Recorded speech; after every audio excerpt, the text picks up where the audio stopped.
नमस्ते एजेम टेकमा सदा चाहिँ आज पनि तपाईहरुको माझमा चाहिँ एउटा भिडियो लिएर आएका छौं। आजको भिडियो चाहिँ हामीले स्काइकमको चाहिँ एउटा आइपीटीभी सेटअप बक्स रहेको छ।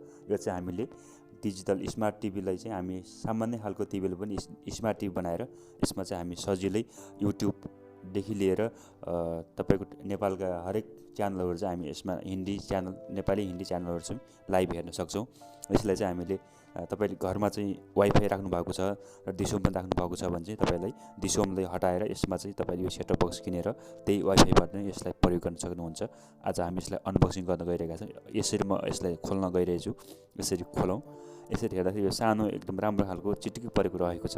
यो चाहिँ एउटा यूएसबी केबल र एभी केबल सबै यहाँ सब पोर्टहरु यहाँ रहेका छन्। तपाईको यहाँ चाहिँ एचडीएमआई पोर्ट सबै यहाँ रहेको छ। हामीले यसलाई सजिलै आफ्नो घरमा रहेको पुरानो नयाँ पुरानो जुनसुकै खालको टिभी छ भने चाहिँ यसलाई चाहिँ हामीले स्मार्टमा चाहिँ कन्भर्ट गरेर आफ्नो हरेक मनपर्ने कार्यक्रमहरु चाहिँ च्यानलबाट चाहिँ हामी हेर्न सक्छौं टिभीबाट चाहिँ। यसको लागि चाहिँ तपाईले आवश्यक पर्छ भने हामीलाई कमेन्ट गर्नु होला। हामी तपाईलाई दिने चाहिँ कोसिस गर्ने छौं। यसरी यसलाई चाहिँ यसरी यहाँ लगाएर चाहिँ यो चाहिँ चार्जर रहेको छ।